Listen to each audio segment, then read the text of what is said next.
আমরা জানি ইংরেজির উপরে একটা মানে প্রবাদ বাক্যের মতো না, সেটা কি মানে মুখস্থ, যে সাবজেক্টের পরে ভার বসে, তারপরে হচ্ছে অবজেক্ট বসে, তাই না? এটা আমরা জানি। এই স্ট্রাকচারে অনেকগুলো বাক্য তৈরি করা যায়, এটা আমরা জানি।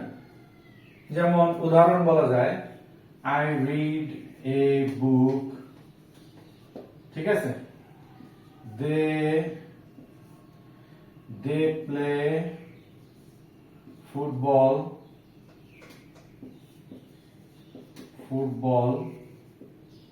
ইত্যাদি, তাই না? এগুলো হলো সাবজেক্ট, এটা ভার্ব, এটা অবজেক্ট।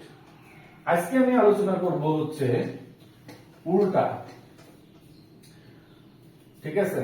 আজকে আলোচনা করব হচ্ছে ভার্বের পরে সাবজেক্ট বসে।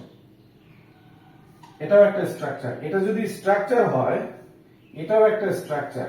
ভার্বের পরে সাবজেক্ট বসে, ভার্বের পরে সাবজেক্ট বসে। আসলে অবাক হওয়ার কিছু নাই।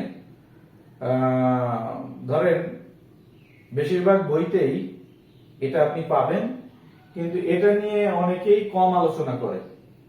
আসলে ভার্বের পরে সাবজেক্ট বসে তখনই যখন নিশ্চয়ই এর আগে অ্যাডভার্ব থাকে, ঠিক আছে? অ্যাডভার্ব বা অ্যাডভার্বের মতো কিছু থাকে পার্টস অফ স্পিচ হিসেবে। যেমন উদাহরণ হিসেবে দেওয়া যায়, হিয়ার কামস নাফিজা, ঠিক আছে? Here comes Nafiza. এখানে এটাও দিতে পারেন, হিয়ার কামস দ্য ট্রেন। এই তো ট্রেনটা এসেছে, হিয়ার কামস হবে, সরি কামস হবে, তাই না? তাহলে যখন কোনো ব্যক্তির জন্য অপেক্ষা করা হয়, সেই ব্যক্তি নির্দিষ্ট কোনো ব্যক্তির জন্য অপেক্ষা করা হয়, তাকে এইভাবে সম্বোধন করা হয়, এই তো নাফিজা চলে আসছে, ঠিক আছে? এই তো মিস্টার খান সাহেব চলে আসছে, ঠিক আছে? হ্যাঁ, এই তো করিম সাহেব চলে আসছে, এই তো রহিম সাহেব চলে আসছে, এই তো চলে আসছে। তাহলে দেখেন এই হেয়ারটা কিন্তু অ্যাডভার্ব, খেয়াল করছেন? এই হেয়ারটা কিন্তু অ্যাডভার্ব। তাহলে আমরা গতানুগতিক যে নিয়ম আমরা জানি যে সাবজেক্টের পরে ভার্ব তারপরে অবজেক্ট বসে, কিন্তু এখানে তা না, আগে ভার্ব তারপরে সাবজেক্ট বসে, এটা তার উদাহরণ। আর তার আগে ইন্ট্রোডাক্টরি হেয়ার বা দেয়ার বা অ্যাডভার্বিয়াল হেয়ার বা দেয়ার আপনি বলতে পারেন। এটার অরিজিনাল নাম আপনি অ্যাডভার্ব বলে ডাকাটাই বেটার, কথা বলছেন?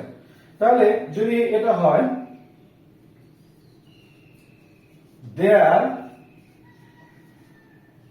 goes the bell, এর মানে কি? বেলটা এই তো বেজে ওঠে, এই তো বেলটা বাজে। তাহলে বেলটা কেউ বাজায়, তাই বাজে, ঠিক আছে? তো যাই হোক, তখন এই দেয়ারটা কিন্তু অ্যাডভার্ব, ঠিক আছে? আমরা অনেকে ইন্ট্রোডাক্টরি দেয়ার বলি। যাই হোক, তাহলে here comes Nafiza, here comes the train, there goes the bell, ঠিক আছে? there is a, আমরা এটা বলি না,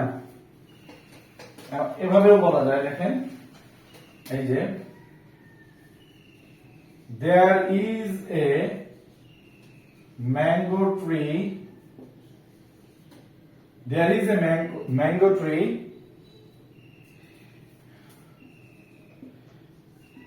in front of